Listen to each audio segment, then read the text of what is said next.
जय हिंद दोस्तों, मैं खान सर का स्टूडेंट आप सबको अपने YouTube चैनल पे वेलकम करता हूं। और आज हम लोग BPSC mains answer writing series का डे नंबर 41 में आपका वेलकम करते हैं। और आज का क्वेश्चन आपको दिया गया है, भारतीय मानसून के तंत्र की क्रियाविधि और विशेषताओं का विश्लेषण करना है। और इंग्लिश में अगर हम देखें तो analysis the mechanism and characteristics of Indian monsoon. तो यहाँ पे आपको 8 मार्क्स में ये क्वेश्चन को लिखना है और इस क्वेश्चन को आपको 8 मार्क्स या में लिख के आपको सबमिट करना है हमारे टेलीग्राम ग्रुप, जिसका लिंक दिया गया है येलो कलर में @BPSC_my_notes हो जाएगा। अगर इसका आपको लिंक नहीं मिल पाता तो आप हमें 6200922032 पे मैसेज कर सकते हैं। आपको लिंक डायरेक्टली सेंड कर दिया जाएगा व्हाट्सएप या टेलीग्राम पे। इस बात का जो आपका इस क्वेश्चन का जो है स्ट्रक्चर आपको बताने से पहले मैं बता देना चाहता हूँ कि ये जो है खान सर का ऑफिशियल टेलीग्राम चैनल नहीं है। ये मेरा पर्सनल जो खान सर का स्टूडेंट हूँ और यूपीएससी बीपीएससी बैच से जुड़ा हुआ, और साथ में मेरा मेंस के एक्सपीरियंस से मैंने ये सीरीज स्टार्ट किया है। डे 41 तक हम लोग बीपीएससी 70 के लिए आंसर राइटिंग सीरीज का स्टार्ट कर चुके हैं। तो मैं जब देता था तो मुझे काफ़ी दिक्कत होता था आंसर राइटिंग के रिगार्डिंग, तो इसलिए मैंने ये चीज़ स्टार्ट किया और सो डैट आप लोग को कोई दिक्कत ना हो। तो आपको आंसर यहाँ पे सबमिट करना है। इसका अगर हम बात करते हैं स्ट्रक्चर का, तो स्ट्रक्चर कैसा होना चाहिए, तो सबसे पहले आप इंट्रोडक्शन देंगे मानसून के बारे में। मानसून क्या है, कैसे है, आप बताएंगे। उसके बाद आप कुछ फीचर्स बता सकते हैं मानसून का। अगर हम देखिए इसको 38 मार्क्स में लिखना हो तो आप पहले क्या बताएंगे, मानसून का बताएंगे इंट्रोडक्शन। उसके बाद आप बताएंगे इसका फीचर्स, बताएंगे क्या क्या फीचर्स होता है मानसून का। इसके बाद आप फैक्टर बताएंगे क्या कितने फैक्टर होते हैं। फैक्टर में बहुत सारे फैक्टर आ जाएंगे यहाँ पे, और ITCZ हो जाएगा, इंडियन ओशन डायपोल हो जाएंगे, बहुत सारे फैक्टर आ जाएंगे। आपको उन सारे फैक्टर को लिखना है। या तिब्बतन फैक्टर हो जाएगा वहाँ पे, ये सब डिफरेंशियल हीटिंग वाला फैक्टर आ जाएगा। तो बहुत सारे फैक्टर यहाँ पे आ जाएंगे।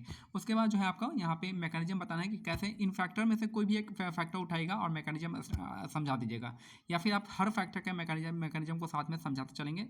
ये भी आपका अगर 38 मार्क्स में पूछेगा, 8 मार्क्स में पूछेगा तो सारे फैक्टर में से एक फैक्टर को आपको एक्सप्लेन करना है कि मानसून कैसे फ्लो होता है।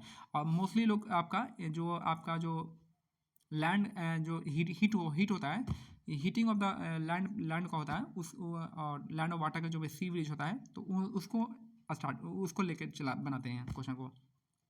इसके साथ साथ आप कैरेक्टरिस्टिक बताएंगे और उसके बाद आप एक अच्छा सा चैलेंजेस बताएंगे मानसून का, क्या क्या चैलेंजेस है इरेटिक बिहेवियर का, और अल नीनो भी बहुत बड़ा चैलेंजेस है, तो ये बताएंगे। और साथ में उसके बाद आप एक अच्छा सा कंक्लूजन दे देंगे। ये आपका इसको अच्छे से स्ट्रक्चर करके बनाना है और नेट से सर्च करके आपको लिखना है आंसर को, और हमें टेलीग्राम चैनल पे कल सेंड कर देना 7:30 बजे से लेकर 8 बजे के बीच में। और ठीक है, कहाँ सेंड करना है वो मैं अभी दिखाता हूँ, चलिए देखते हैं। तो यहीं पे आपको जो है यहाँ पे आपको सबमिट करना है। और देखिए यहाँ पे जो है आपका बिगनिंग यहाँ पे बता दिया गया कि पहले आपको इंट्रोडक्शन देना पड़ेगा, फिर उसका टाइप्स ऑफ मानसून बताना पड़ेगा, फिर फैक्टर ऑफ मानसून बताना पड़ेगा, फिर उसके बाद मैकेनिज्म ऑफ मानसून बताना है। उसके बाद इंपॉर्टेंस बताइए, अगर इंपॉर्टेंस पूछ रहा है तो ये आपका 8 मार्क्स में है। और कैरेक्टरिस्टिक बताइए और कंक्लूजन बताइए। 8 मार्क्स में आपको डायरेक्ट कूद जाना है। इंट्रोडक्शन देंगे, उसके बाद मैकेनिज्म बताएंगे, उसके बाद कैरेक्टरिस्टिक बताएंगे। 8 मार्क्स में इतना ही कूद जाना है डायरेक्ट। लेकिन आपको 38 मार्क्स में पूछेगा तो आपको इस तरीके से जो आपको मैंने बताया है आपको स्ट्रक्चर उस तरीके से करना है।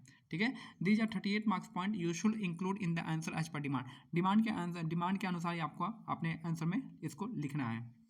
वैसे नोट्स आपको सारे का बनाना है मानसून से।